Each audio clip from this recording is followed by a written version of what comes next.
आप देख रहे हैं शहर व देश की खबरें बीबीसी खबर में। अभी यूट्यूब चैनल पर सब्सक्राइब करें बीबीसी खबर और बेल आइकन दबाना ना भूलें।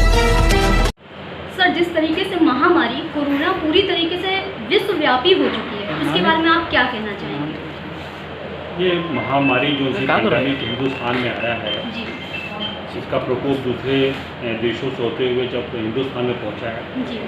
तो शुरू में तो ये काफ़ी कंट्रोल था, लेकिन अभी जब से लॉकडाउन बंद हुआ है जी। तो ये बहुत फैल गया हुआ है। तो इसके लिए हम सब लोग चिंतित हैं। देश का हर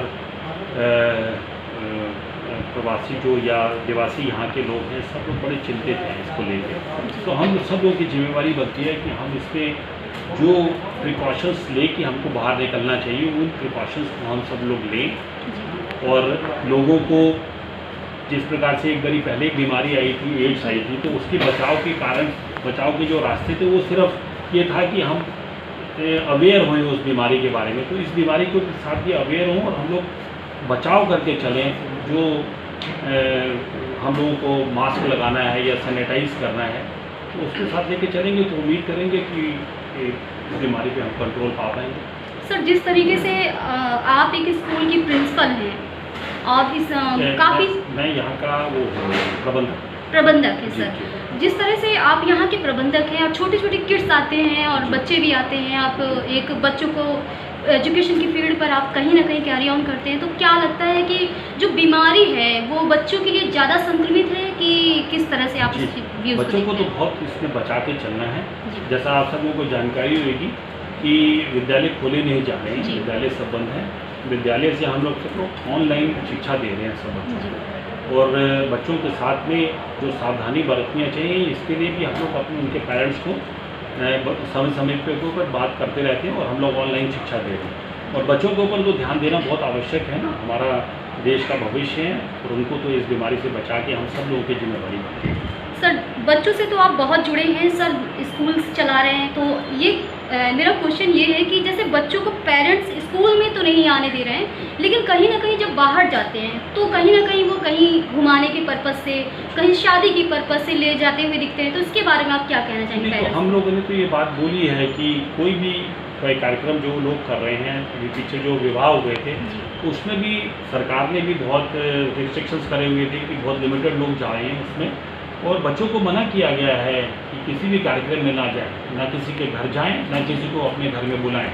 तो अभी सारी जो सुरक्षा मानक हैं उनको अपनाते हुए अपने आप को बचाएं। बच्चों की जिम्मेवारी हम सब विद्यालय के लोगों के साथ साथ में उनके पेरेंट्स की भी है। तो पेरेंट्स को भी हम सब लोगों सारे पेरेंट्स से आग्रह करते हैं कि किसी भी कार्यक्रम में अपने बच्चों को लेके वो बाहर ना जाए, या किसी रेस्टोरेंट में या किसी और दूसरे सार्वजनिक स्थानों के ऊपर जहाँ पे ये बीमारी फैल सकती है उससे वो बचें। सर, जिस तरह से कानपुर में देखा जा रहा था कि केस बहुत कम थे, लॉकडाउन चल रहा था तो केस बहुत कम थे, लेकिन डे बाय डे इतना इंक्रीज होता जा रहा है, लग रहा है कि आउट ऑफ कंट्रोल होता जा रहा है, तो उसके लिए क्या वजह मानते हैं आप? देखिए, अवेयरनेस कम है ना, लोगों ने इसको बड़ा लाइटली लेना चालू कर दिया है। पहले थोड़ा सा सीरियस थे, लोगों के मन में भय था। अब ऐसा लगता है कि लोगों के मन से इस कोरोना जो महामारी का जो भय है वो निकल गया। अब वो ये समझते हैं कि रूटीन में एक बीमारी है, उसको लेके इस तरीके से उनके मन में भाव पैदा हुए पड़े। तो मैं फिर से यही सबसे आग्रह करूँगा कि इसको सीरियसली लिया जाए। इसमें जो बचाव, जैसा मैंने पहले भी बताया, जो बचाव करने चाहिए उनको बचाव करें और अपने को बचाएं।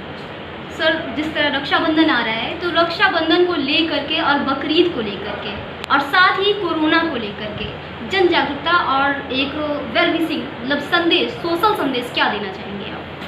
देखिए, रक्षाबंधन तो बड़ा पवित्र त्यौहार है। हम लोगों की बहनें आती हैं घरों में और आके हम सब लोगों को, भाइयों को राखी बांधती हैं। ये तो बहुत ही पवित्र त्यौहार है, लेकिन इस महामारी को और फैलाव ना हो तो लोगों ने थोड़ा सा इसमें भी रोक लगाई है कि इसको बहुत बड़े स्तर के ऊपर ना मनाया जाए। ऑनलाइन ही एक दूसरे के प्रति जो भाव हैं और प्यार हैं वो दर्शाएं। और